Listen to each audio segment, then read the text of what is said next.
Good Monday morning to you.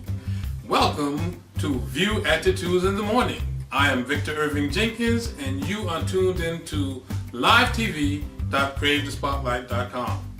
And we're talking about view attitudes in the morning. First of all, let's point out what a view attitude is. A view attitude is a word created some time ago by a very bright young man. If you change your view, you can change your attitude. And I think that we all have heard the expression that your attitude determines your altitude. Well, enough about the whole origin of view attitude. Well, as you will notice, I'm wearing my trusty New York Giants leather jacket, aren't I?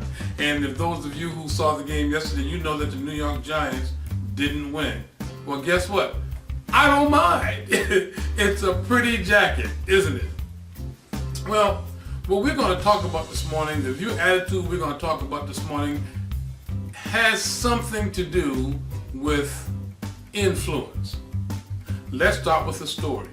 Some time ago, as you may remember, and I like to talk about sports, not because I'm an athlete, but there's so much that you could learn from sports. If you lived your life as though it was a sport, you will find that you would achieve more goals and you'd win more.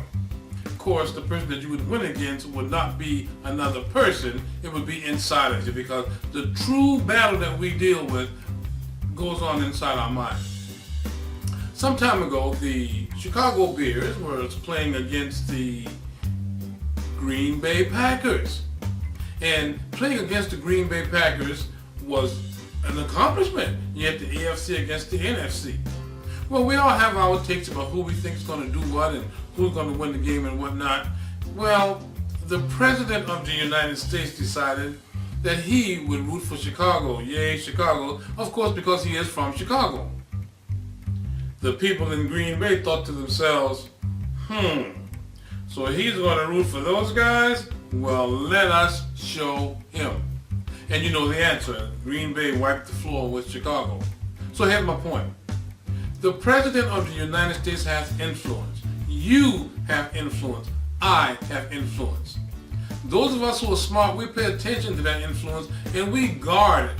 We make sure that we don't throw our support behind something that we don't support.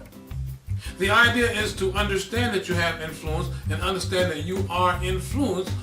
Now, who do you influence? That's another question. How do you influence? I don't advocate tweaking your style, tweaking your personality, being someone that you are not in order to gain influence. Simply be yourself. Everyone has merit and everyone has a reason to be. Even you, even the person that you can think of that just really rubs you the wrong way, that person still has a reason to be. It's just not to be with you. So since everyone has a reason to be, there are no jerks. There are only people that you don't like. People that I may not like.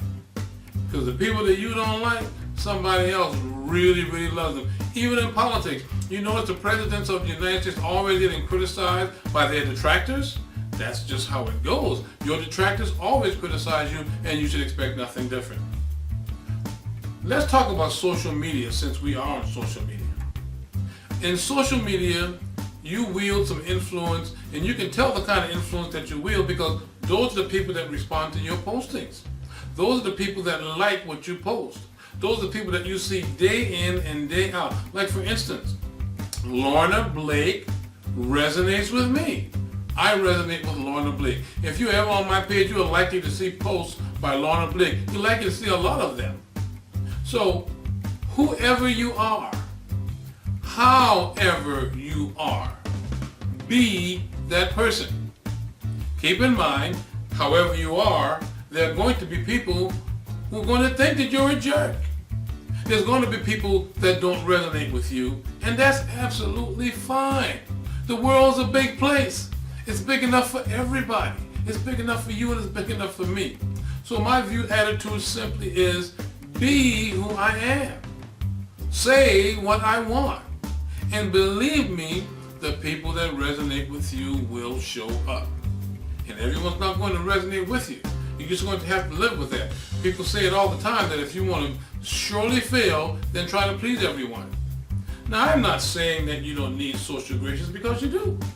But what I am saying is that part of you that you love the most, you cannot deny that part. You cannot decrease that part, because that part will starve. And if that part starves, then you are not going to be you. Plain and simple. So take a guy like me. I'm wearing a New York Giants jacket today, but you know what? I'm not really a football fan. No, I'm not. I tell my friends all the time that as long as the New York Giants are winning, I may talk about them. I may bring up their name, but when they're not winning, I don't have that much to say about them, and they criticize me for being a fair weather fan. Well, in my view, if you don't excel, if you don't win, why should you be rewarded with my attention? Certainly that makes sense to me. And that makes sense to others too. No matter what ideas you have, no matter what beliefs that you have, there's somebody else that believes the same thing that you believe. That, my friend, is my view attitude for today. As we have understood what view attitude is, if you change your view, you can change your attitude. So, if this has benefited you, I would love to hear from you. Tune in next time for our next view attitude of the morning. Put your thoughts and your comments below. I am Victor Irving Jenkins. Bye for now.